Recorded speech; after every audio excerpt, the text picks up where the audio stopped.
Salam, nama saya Yoko Darmana dengan NIM 2100004 Prodi Arsitektur. Berikut adalah tugas agama pertemuan 13 saya. Pertama, saya ingin bercerita singkat mengenai keluarga saya. Jadi saya sendiri adalah anak pertama dari 3 bersaudara. Dan adik pertama saya adalah laki-laki, adik kedua adalah perempuan. Untuk bahan keluarga ayah dan ibu saya bisa dilihat di sini. Nah, cerita singkatnya begini. Kakek nenek saya itu dari keluarga ayah, bukan dari keluarga kaya sebenarnya. Bahkan mungkin bisa dikatakan sangat sederhana. Nenek saya terutama, dulu hidupnya saat kecil tuh sangat susah. Namun, saat sudah mulai beranjak dewasa, mulai bekerja, berjualan roti, dan sempat berjualan baju, dan banyak hal lainnya, akhirnya hidupnya membaik. Sekarang ayah saya juga memiliki pekerjaan yang baik, sehingga hidup benar-benar mengalami perubahan dan peningkatan yang sangat signifikan.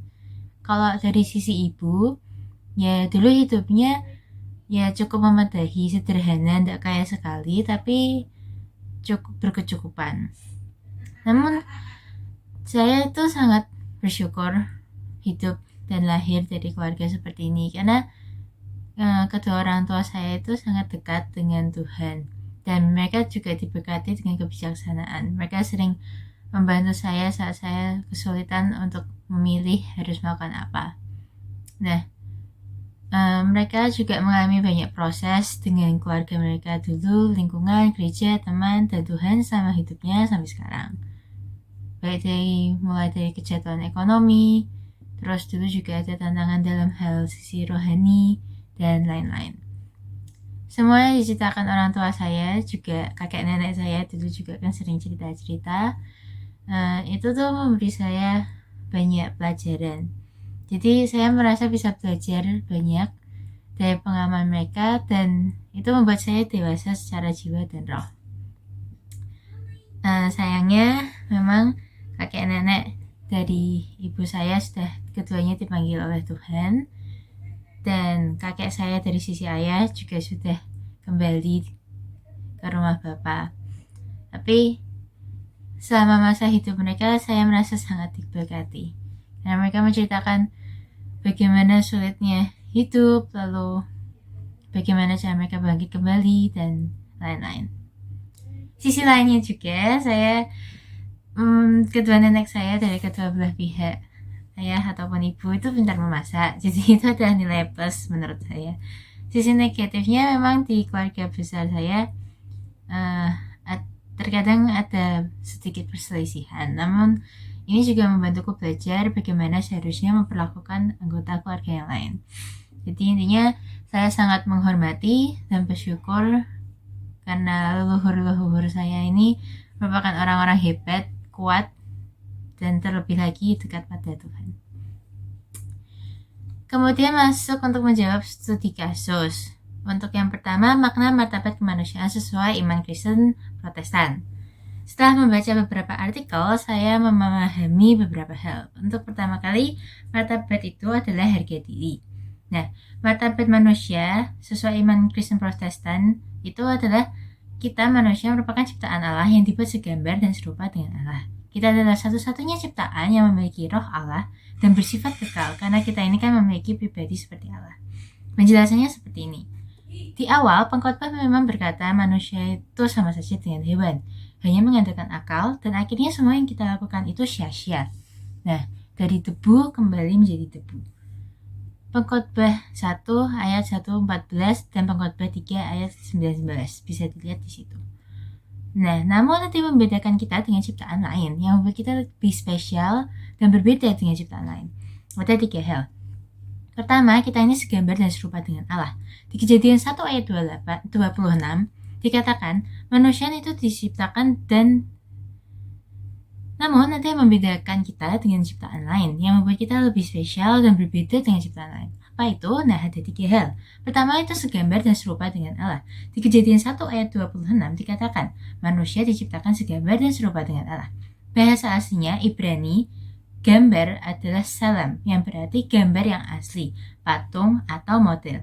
Sedangkan untuk rupa adalah demut, yang berarti kopi atau tembusan. Nah, dari Latinnya biasanya kita disebut imago Dei. Di sini kita karena segambar dan serupa, artinya kita memiliki sifat Allah yang juga mampu berpikir panjang, memiliki kasih, mampu menciptakan sesuatu, dan banyak hal lain. Berbeda dengan hewan, misalnya anjing. Anjing hanya sadar diri dalam kaitan kebutuhan hidupnya saja. Mereka hanya memiliki pengetahuan anjing, memiliki perasaan anjing, dan memiliki kemauan seperti anjing. Namun kita manusia memikirkan, merasakan, dan menginginkan hal-hal yang lebih dari itu, hingga kekekalan. Kita memiliki emosi yang lebih mendalam, tidak seperti hewan yang tidak bisa mendefinisikan kasih yang begitu kompleks. Inilah sebabnya kita harus hidup sesuai martabat kita, sebagai ciptaan Allah yang segambar dan serupa dengannya. Kalau kita misalkan egois, ataupun melakukan hal-hal yang tidak bertanggung jawab, maka apakah masih kita bisa menyebut diri sebagai seorang manusia? Kemudian yang kedua, manusia memiliki unsur kekekalan. Di Kejadian 2 ayat 7 dikatakan Tuhan menghembuskan nafas hidup ke dalam hidungnya. Di sini Allah secara khusus memberikan hidup dan nafas langsung kepada manusia pertama. Ini menunjukkan sesuatu bahwa kita memang diciptakan berbeda. Nah, di sini juga menunjukkan bahwa kita adalah satu-satunya makhluk yang kekal. Hal ini juga bisa dilihat pada Pengkhotbah 3 ayat 11. Ketiga, manusia memiliki mandat untuk bekerja dan melestarikan bumi. Di Kejadian 2 ayat 5 memang kita diminta untuk bekerja untuk mengusahakan bumi. Lalu ditambah dengan keterangan Kejadian 1 ayat 26 sebelumnya itu, kita juga diminta untuk berkuasa atas bumi. Jadi di sini jelas, kita memang boleh menggunakan semua yang ada di bumi. Namun kita juga harus bekerja untuk itu. Dan kita memang sudah diberi mandat untuk mengatur semua yang disediakan Allah di bumi ini. Jadi dapat disimpulkan bahwa martabat manusia sesuai dengan iman Kristen Protestan adalah ciptaan Allah yang dibuat segambar dan serupa dengan Allah, satu-satunya ciptaan yang memiliki roh Allah dan bersifat kekal. Memang mungkin kita sempat jatuh dalam dosa saat Adam dan Hawa melakukan dosa. Namun Tuhan telah menebus kita dan kita sekarang sudah menjadi manusia baru. Kalau kita sudah menjadi manusia baru, maka kita harus kembali ke jalan kita yang semua, yaitu memiliki sifat-sifat dan karakter seperti Allah.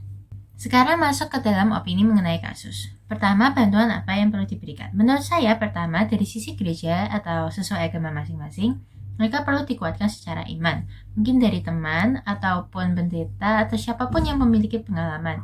Harus berpengalaman karena takutnya mereka malah semakin jatuh. Nah, mereka itu memang salah, namun mereka itu mau bertanggung jawab atas bayi tersebut, dan menurut saya itu bagus. Maka sekarang saatnya mereka dibantu untuk memperbaiki kesalahan. Jangan ditolak, tapi harus disupport. Pertolongan ini juga diperlukan sampai mereka bisa mandiri mengurus diri mereka.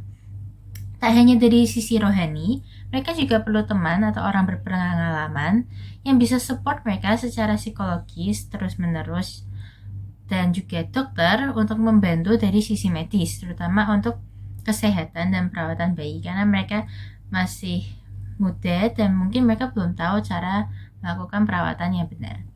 Terakhir, mereka juga pasti akan kesulitan ekonomi karena mereka baru saja akan selesai skripsi. Nah, akan sangat baik bila mereka ini dibantu, misalkan dengan cara diberi bantuan mencari kerja ataupun diberi sumbangan sebagai langkah awal mereka, sebagai batu lompatan bagi mereka memulai hidup.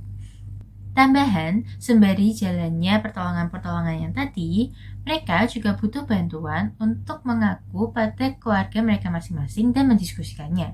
Kenapa? Karena mereka juga mau gak mau harus ngaku, kan mereka juga harus memikirkan untuk pernikahan dan seterusnya. Untungnya di sini dan bagusnya mereka itu suka sama suka, jadi pastinya ini akan cukup mempermudah. Intinya, support secara rohani, psikologi, fisik atau kesehatan, dan ekonomi, serta bantuan untuk mendiskusikan dengan kedua belah pihak keluarga, semuanya itu sangat penting demi kelangsungan hidup keluarga muda ini. Yang kedua, pendapat mengenai kejadian berhubungan dengan martabat manusia dan alasan mengapa manusia dipanggil Tuhan untuk memelihara dan melestarikan ciptaan. Pendapatku, mereka telah melakukan kesalahan karena hamil di luar nikah. Itu artinya mereka lupa kalau manusia tidak hidup hanya dari insting dan keinginan hawa nafsu. Kita ini berbeda dari hewan karena kita diberi akal untuk berpikir panjang. Kita diberi hikmat untuk berpikir apa yang kita lakukan ini benar atau salah. benefitnya untuk orang lain dan benefit untuk lingkungan ataupun untuk diri sendiri. Tapi saya senang karena mereka akhirnya memutuskan untuk tidak menggugurkan bayi tersebut. Saya tidak tahu alasan apa yang membuat mereka mencapai keputusan itu, tapi saya berharap bukan hanya sebatas karena takut dosa dan masuk ke neraka. Tapi saya berharap mereka menyadari kalau memang ini adalah martabat kita sebagai manusia, yaitu kita harus berpikir dan bertanggung jawab, tidak hanya mau egois dan maunya sendiri. Sebagai ciptaan Allah yang imago Dei, harusnya memang mereka bertanggung jawab, kita semua bertanggung jawab atas kepercayaan Tuhan, kehidupan yang telah dipercayakan pada kita. Maksud saya dipercayakan karena tidak semua orang dapat hamil dengan mudah. Saya juga percaya manusia ini dipanggil Tuhan untuk memelihara dan melestarikan ciptaan, karena memang kita ini satu-satunya ciptaan yang diciptakan segambar dan serupa dengannya, diberi sifat-sifat Allah, dan artinya karena kita sudah memiliki hikmat untuk berpikir apa yang baik bagi seluruh bumi, maka tidak seperti ciptaan Allah lain, kitalah yang harus bekerja dan berpikir bagaimana cara kita untuk memelihara dan terus melestarikan seluruh ciptaan Allah lainnya. Jadi pada akhirnya mandat manusia adalah segambar dan serupa dengan Allah, satu-satunya ciptaan yang diberi nafas hidup olehnya sehingga memiliki roh dan hidup yang kekal. Dengan roh ini, dengan pribadi Tuhan yang hidup dalam setiap kita, marilah kita jalankan mandat kita untuk mengusahakan dan melestarikan bumi.